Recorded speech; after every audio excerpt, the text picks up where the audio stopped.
So welcome, Agostinho, in Porto, in Portugal. How wonderful to have you here. Thank you, Richard. I feel honored to have been invited by you to discuss matters pertaining to neuropsychotherapy, neurosciences and psychotherapy, including also hypnosis, clinical hypnosis of the Ericksonian kind. And of course, something important tool like mirroring hands that you so bravely and so astutely created along with that giant called with Ernest Rossi, yes, my wonderful mentor. Ernest Rossi, my dear friend. I met him in Phoenix and then in Barcelona many years ago. So speaking of psychotherapy, skills training, and so on and so forth, to my mind, especially after I got involved in a PhD in neuropsychology some 20 years ago, to my mind, without a serious, strong background in neurosciences, the psychotherapists won't do any good. And psychotherapy in general, there are about 450 schools of psychotherapy. Won't do any good. It's just a matter, if you don't understand what's happening in the brain while you intervene, while you do a diagnosis, the history, anamnesis and all that, and then the intervention proper. Yeah, it seems very reasonable, I think, that you have some appreciation of what is going on in the organ that we're affecting a great deal. It's absolutely true. That's right. That's right. Right. As you know, Susie's a massage therapist, and I really like her knowing what the muscles are. Now, one of the issues, though, Agostinho, is that the nature of the knowledge does change quite a bit over time. So it's not just having knowledge. You have to be fairly flexible in your appreciation of the knowledge, fairly sort of temporal, appreciate that maybe what you're thinking now will change. Is that why you think, another reason why you think we need this continuing education, this continuing work on it? What are some of your thoughts there? Well, I couldn't agree more. Knowledge as we know it is dynamic. Yeah. I would suspect that 3,000 years ago, at time of Aristotle, Socrates, and Plato, wouldn't be so dynamic. Although, interestingly enough, one of the schools there was called the Peripatetico. They would learn and teach while walking. Interesting. And what would be happening in the brain and the muscles? So the interface between brain and the body, and then brain and the psyche and whatnot. So to me, it is an absolute priority that psychotherapists have a strong training background in neurosciences, in brain sciences. There is nothing available around here. This is in Portugal. When I found out about what you're doing down there in Australia, as far as neuroscience and neuropsychotherapy, when I discovered that, I jumped, excited about that prospect. Finally, there's somebody working on the lines that I always thought would be the proper lines, the adequate lines. And that's how and why I got in touch with you people down there. And that's how and why I met you, on the net, and then, in the flesh here in Porto. So in Spain, it's the same thing. They have neuropsychology, right? Clinical neuropsychology, like we do in Portugal. Spain, they have already, last week, I believe, they passed a law creating the section of the psychologists' professional order to include specifically, explicitly neuropsychology. So now they have neuropsychologists. Portugal had that some 10 years ago or so. In Brazil, the same thing. By the way, I want you to get in touch with a friend of mine there. He's a marvelous guy. He has a PhD in medicine, in physiology, something like that. He has a master's degree and a first degree in psychology. And he has a program, a school training in neuropsychology on the web. I joined hands with them last year, and I got a diploma from them after so many sessions. So there is room for that too in Brazil, but they don't have anything similar to neuropsychotherapy. I never heard of it before I met you. And I think this down there. And I think this is the thing. I think there's an enormous amount in the psychology, the generalizing and the averaging, and the working on conditions and sort of more DSMV based or ICM based, as different from the neuropsychotherapy, which is looking at the activities that we need to do, the therapeutic activities we need to do to improve the individual. And there's a distinction, I think, between what we might term as psychology and as psychotherapy, although I think there are a lot of crossovers, of course. Yeah, but sure. But just quickly before I wanted to get on there, but I was just a little bit interested in your neuropsychotherapy or your neuroscience, the degree you did 20 years ago. What are your reflections back on that degree now? How much of that remains true? How much of that, when we're talking about the shifting and changing, I mean, I know my friend Lou Cozzolino quite often says 50% of what I learned back then. That's a reference. That's a reference in the field. Yeah, I'm glad you know him. Well, my personal history probably will help me to answer the question. I started very quickly. I started by studying law in 1965. And then I was conscripted to the army, Portuguese army. I became an officer of the Portuguese army who was sent out to Mozambique to fight the colonial war.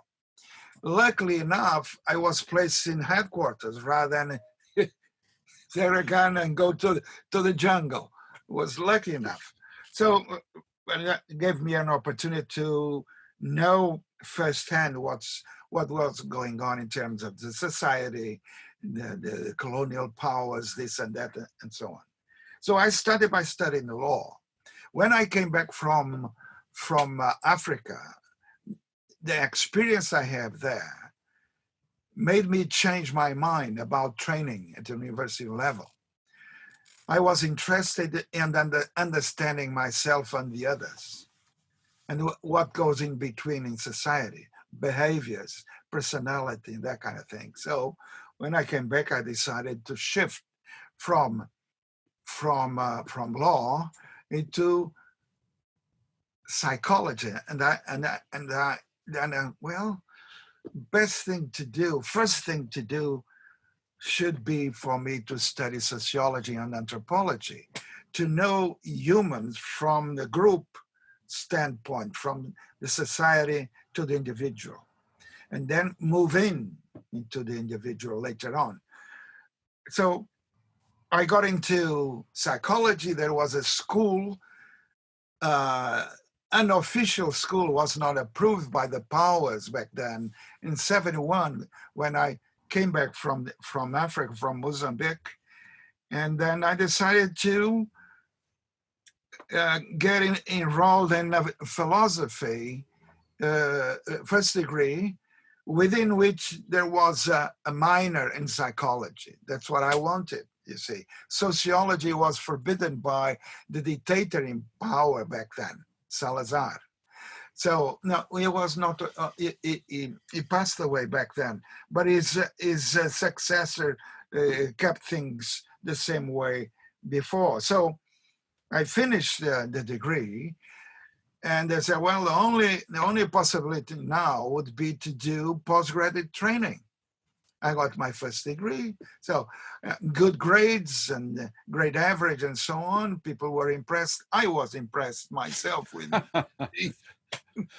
So there was this calling, in the country, that people that wanted to go and teach Luso-Afro-Brazilian studies in America call us.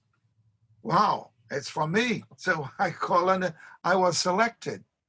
And so I was sent to Vanderbilt University in Nashville, Tennessee. Right. Okay. And I stayed there while teaching my things. I enrolled in several postgraduate training courses in culture and social anthropology, sociology of knowledge, political sociology, economic sociology, and in another school, George Peabody College for Teachers. I enrolled in a program of community psychology.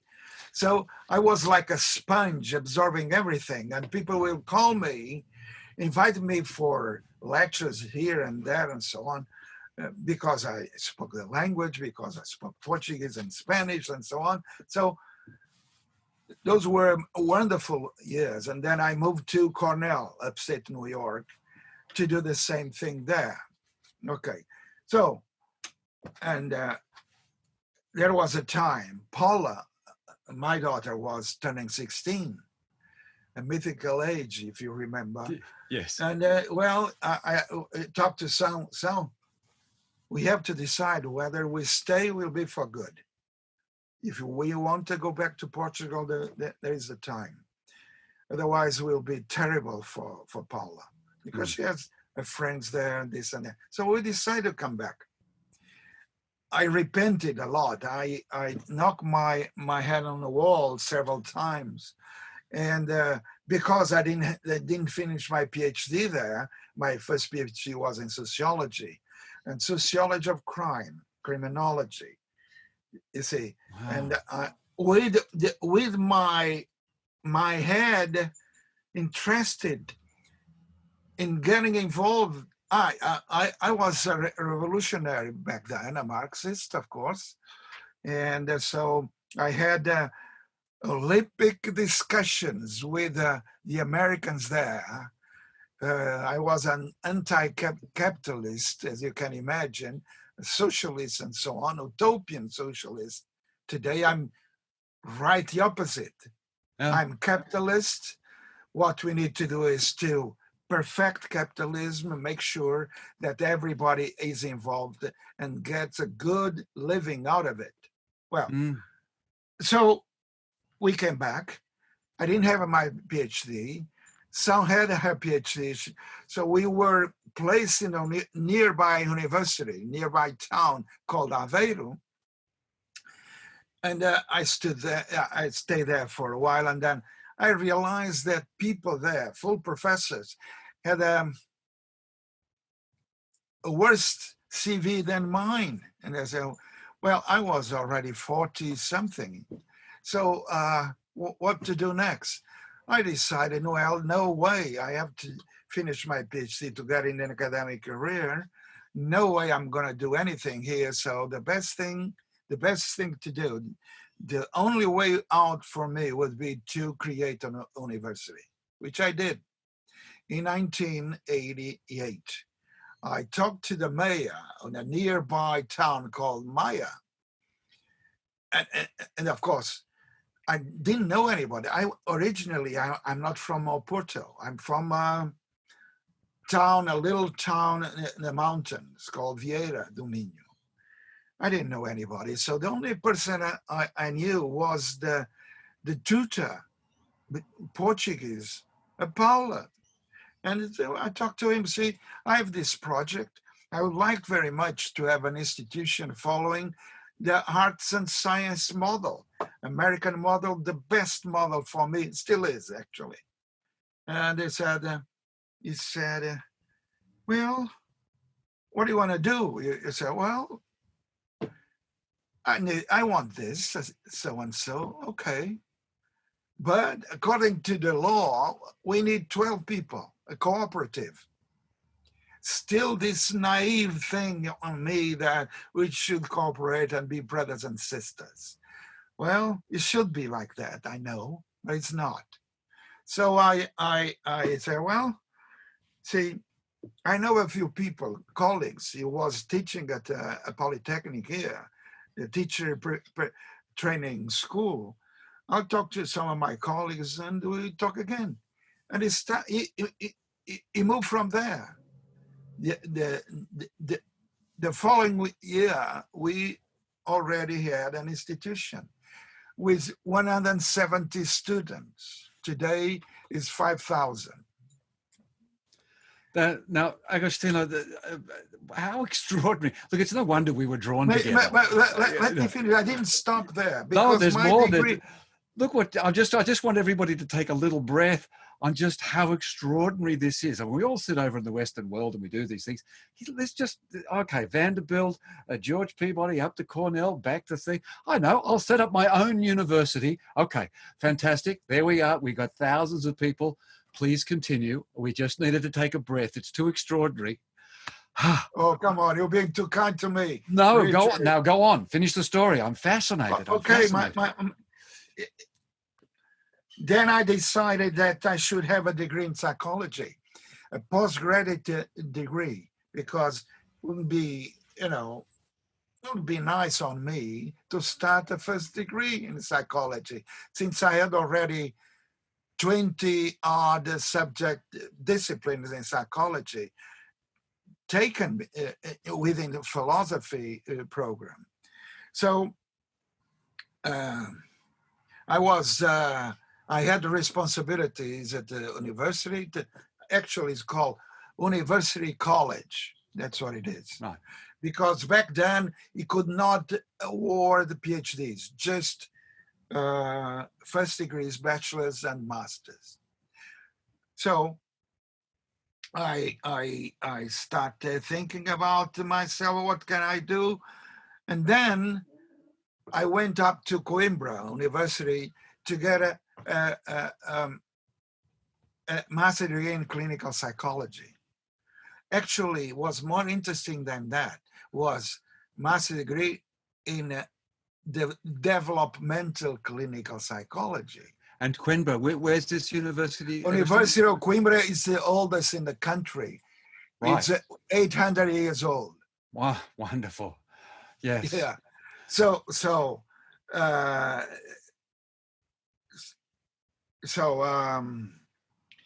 I start thinking, that's me. My middle name, I think, is Project. I have to have something going on, otherwise I die quick. So I went twice a week for class purposes in Coimbra, 1 hour and something away and back, and was nice. Nothing terribly exciting what I heard and so on, but it was nice to interact and so on. And I got some patin. Now I'm becoming a psychologist, the proper way. I have a degree and so on and so forth. So there, one day, there was a lecturer that was invited to talk about hypnosis. I went there curious about it and said, well, it'll be nice. I knew things about clinical hypnosis before, but it was the traditional one, not Ericksonian one. So it turned out to be Peter Hawkins, my beloved friend, already passed away many years ago. I miss him a lot. And I was waiting for the lecture, sitting at the bar of the psychology school, and there comes this guy wearing shorts and sandals and a hay hat, a tall, very tall guy, and so on.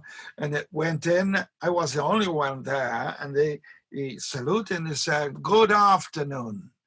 Good afternoon. And he goes, "Oh, you speak English a bit?" "Yes." "Go ahead. Please have a seat. What do you want to?" And we started from there. And his conference was really exciting in many respects. Was a special guy. And at the end of it, and he said, "Well, I'm here on transit. I need to go to Salamanca, Spain, University of Salamanca, that's even older than Coimbra." And I said, "Well, to do what?" "Do the same thing. There is a master's degree in psychotherapy and mental health there. I'm going to teach there. You want to come?" I said, "Well, I just need to make a phone call." I called some. "Well, I'm going to Salamanca with this guy here, Peter. You'll meet him. It's outrageous. It's something else." Oh, So Lord, it's glorious. we did. Went there, was marvelous. I met people. I like people, as you probably know. Yeah. And then, in the meantime, a couple of months, 3 months or 4 months before that, meeting Peter, I did a 100-hour postgraduate diploma in neuropsychology by Manuel Domingos. I'm doing it myself. Yeah. Yes, Manuel, who I've met now. It's a crazy guy, but it's very lovable. He was the one who introduced neuropsychology in the country. Yeah. He got his master's degree from Belgium, and he works basically in hospitals. And this we're still in the 80s now, the 80s, the 90s. Where are we on the timeline now?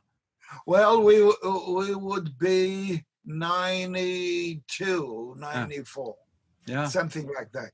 So I went up to Salamanca with 100 hours in neuropsychology. You can imagine my mind, as a fuck. That's it. This is it. I just need some university, some formal institutional support because my idea was back then to have neuropsychology at my institution. But I need teachers. There was something unknown in the country. The master's degree I got there was the first in the country. And this was about 95, something like that. Well, so we went there, and I had already some notion, some knowledge, very, very basic knowledge on neuropsychology and neurosciences. And then I asked somebody there, we were meeting in the hallway, and said, "Well, I need somebody specialized in neuropsychology." And the head of the department said, "I know somebody. That's our secretary of the master's degree in mental health and psychotherapy, Ricardo. Come here. He introduced me to Ricardo, a younger fella. He just finished his PhD. And I said, "Well, I need somebody with this training and so on and so forth." And they said, "That's me." "Yeah, okay. Would you be interested in coming to Portugal and be responsible for a program in neuropsychology?" I said, "Yes." "When are we going to leave?" I said, "Fantastic. Let's take care of it." So we designed the program with all the other people, the other professors there. They were curious, surprised. "Who's this guy coming here?" And I told him told them back then, the guys in charge with neuropsychology, actually it was not formally called neuropsychology, was in psychology with a doctoral thesis in neuropsychology matters, okay? Like Alzheimer's, like what? Yeah. So I told them, they had a Maria Vittoria, they had a physician, a neurologist there, and Marivi, why don't you have a PhD in neuropsychology here? Such a big university, 35,000 students, well, all sorts of departments and faculties of medicine, this and that, and so on. Yeah, why don't you? I said, well, it's not easy because there is rivalry, this and that. Oh, come on. You can do that. You have psychology. You have a faculty of medicine, neurosurgery, neurology, and so on, and imagery. No, it's what we call MRIs, and then you have the technology. So, yeah, well, let me tell you something. If you open up a program, PhD program in neuropsychology, I'll be the first student. And plus, the following year, you'll be teaching the PhD at my own institution. And they were, Yeah. come on. Yeah, I promise you that. And we did it.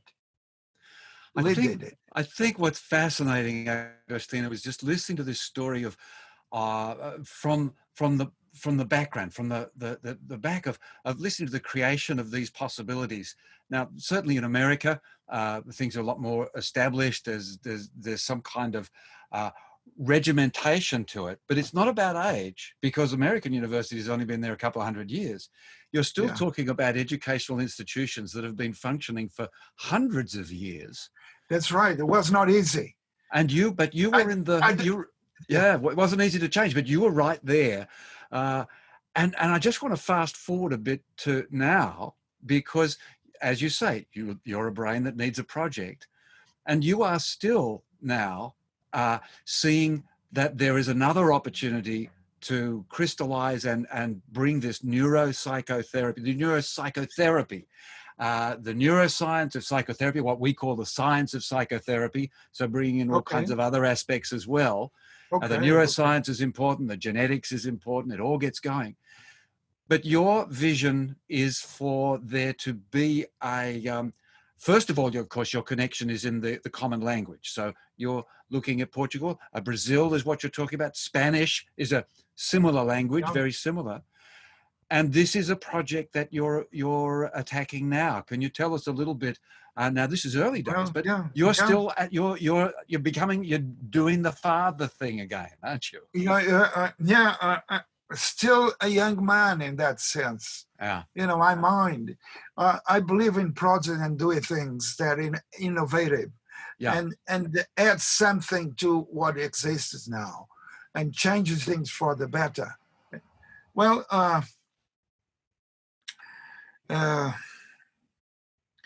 by the way, the program you've sent me, we needs polishing we need to give it a structure, curricular structure that is accepted by the university. Just filling in. In 1 year time, next year is gonna be working as the first postgraduate training in neuropsychotherapy. And just to fill the people in, you and I are talking about this, and where Matt and I put together a set of topics, a set of subject headings. That absolutely right. We have to flesh all those out. But just to fill the listeners in on what you're talking about, this project is not just in your head. Where you've now asked me, plus your associates in Brazil, plus your university. I know you're having meetings with universities in Portugal. You're just starting, just like the story you've told us back in the 80s and the 90s. You're starting to bring the chess pieces onto the board. They got to flesh out. And now your goal is in the next year to have something that is a viable entity. So the world is changing, and maybe it's going to be coming from this Portuguese, Spanish speaking world into the English speaking world rather than the other way around for a change. No, well, I got the idea and the feasibility of it through you. So we're all feeding each other. Down there, when I realized, when I Googled something, I was looking for something, neuroscience, psychology, psychotherapy, how can we put them together and make something viable? And then you enter the picture. The guy who committed suicide or whatever. Yes, we lost Peter Rousseau, yes, so yes. But the organization continues. Exchange a few emails, and then I met you. Yeah. And you are outstanding, surprisingly, shockingly outstanding. I'll send you the $20 later. Yeah. Yeah. See, my perception of somebody on TV world, in the TV world, is shallow. People are shallow. They just say, oh, look, go there, look at that, and that's about it. Skin deep. But you did something outstanding. Yeah, I think we gather together those people. I mean, Matt, of course, who's not with us at the moment, but he'll be listening to all this later. There's some fascinating people. The neuropsychotherapy organization continues here in Australia under some wonderful people. Well, but I want to be part of it. Yeah, and I want you, all of you, to be part of what we are trying to do in the Portuguese speaking and eventually Spanish speaking world, you see. And bring that all together with the English speaking world. And maybe we'll actually have a world. Yeah. That's right. So we are starting something anew, putting together knowledge that comes from an anatomy, physiology, chemistry, the function of the brain and so on. Yeah. Linked with people that want to help the others to have a better life and be in touch with themselves, the others, and the world. And I think that's the most efficient way of doing it. That's putting together these two worlds, psyche and the brain. And that seems to be the fundamental point that gets lost sometimes in academia, is that the whole purpose of all of this is to make the human experience more desirable, more enjoyable, and more functional. And this is your dream. No, that's your dream. Come on. We are, as I see it at least, much alike in many respects. You are an entrepreneur. Yeah, and you too. You like to add things. You look at things from a positive, functional point of view. Your book is about mirroring hands as a technique, but it's more than that. You always emphasize the idea that can make your life better. You don't need to be an academic guy, to be a scientist, a regular guy. If it allows him or herself to listen to what you're telling them, is like a religion, man. Yeah. And there are so many wonderful people doing this work. We were mentioning Lou Cozzolino, who fortunately is a friend of mine, Dan Siegel, working in personal neurobiology. My friend, can you imagine, of course you already figured that out, to put these guys, these brains together. Yeah. We can conquer the world, you see. Yes. And the world is full of people who feel mentally uncomfortable, if not unstable. And we shouldn't have that. We should have a better world than that. And I think this is a part of the dream and the wish and the the drive, the thing that drives Well, many of I'm us. glad that you raised that point, because I didn't finish what I purported doing a while ago. Right. And The reason why I came down or up from sociology, trying to explain behavior, individual behavior, individual decision process, and so on, from society, from the group, I came down to the individual because I realized the group doesn't solve shit. It's the individual. So it's important, if you can teach the individual to do the proper thing, the group will benefit from it. But if you, whereas the group can only do so much, you include their political parties, this and that and so on, you ruin everything. Look at what people are doing these days. You are anti or pro Trump. Trump is bullshit. Is a psychopath in my book. He's a thief. He's a gangster. There are more like that on the left. Maduro and the guys from other places and so on the left. China is a state capitalism. It's not socialist. Come on. So forget it. I'm done with that. I'm done with that. So I'm interested in understanding individual thinking or functioning, globally speaking. You have the cognitions and so on to take care of. You see, can you imagine?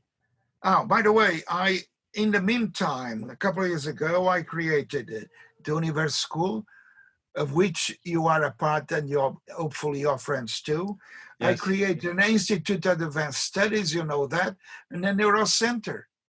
Yes, but it has begun.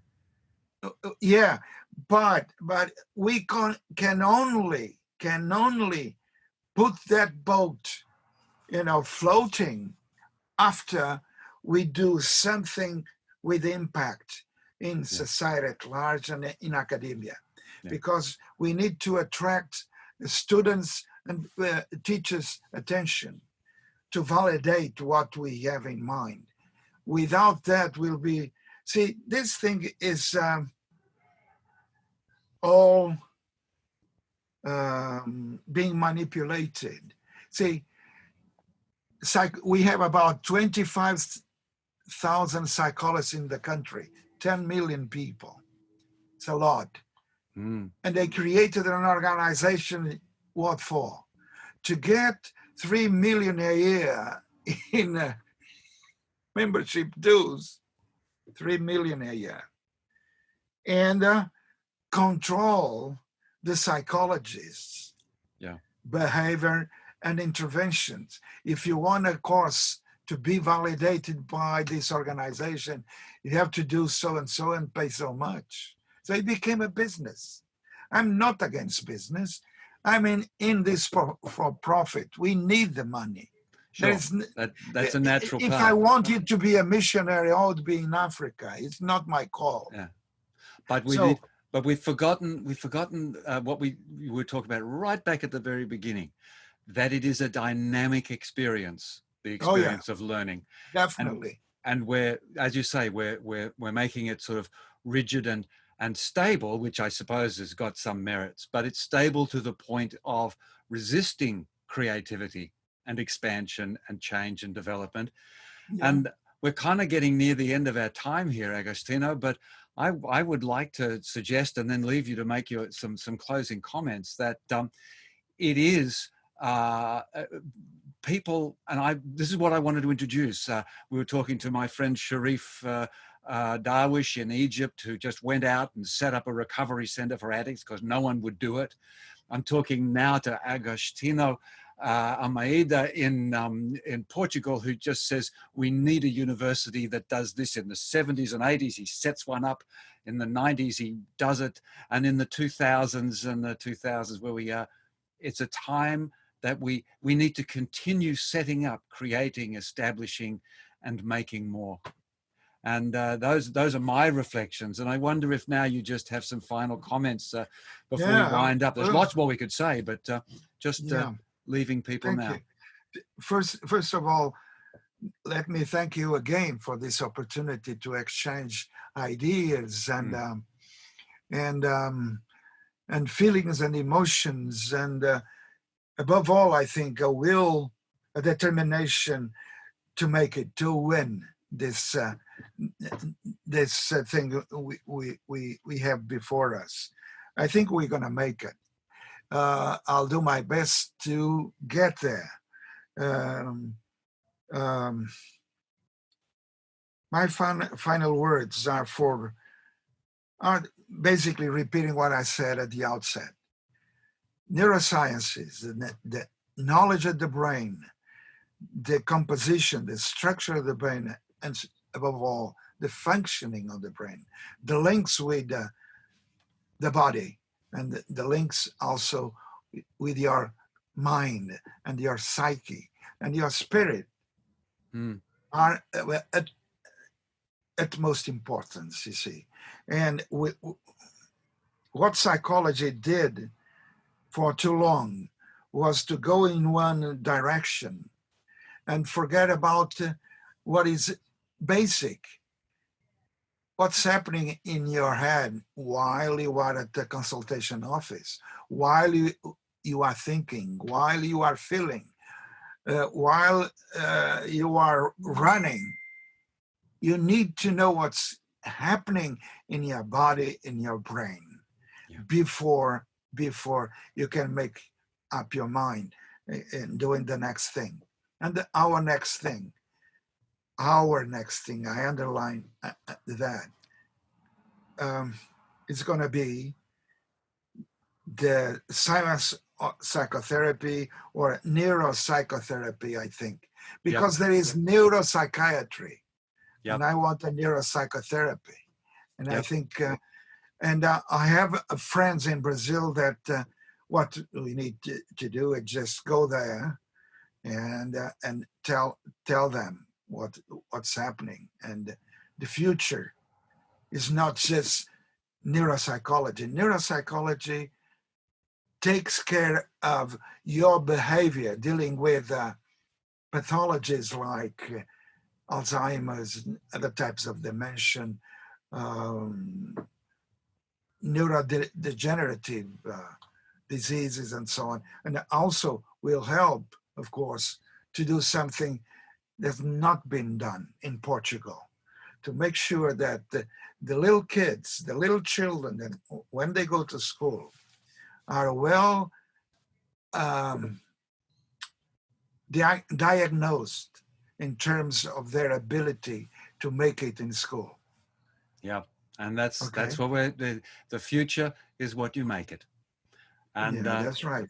And that's what we will do. So for now, Agostinho. That's what we do, my friend. Thank you so much. Thank you very, very much for making me feel important. Okay. My great pleasure. I think you are. So that was easy. So for now, from us here at the Science of Psychotherapy, all the way over to Portugal, we say bye-bye for now. Bye-bye for now from here. Here goes Chin Chin with port wine to you and to your wife. Beautiful. Drink it. Bye-bye. Bye-bye. Take care, my friend. Thank you very much.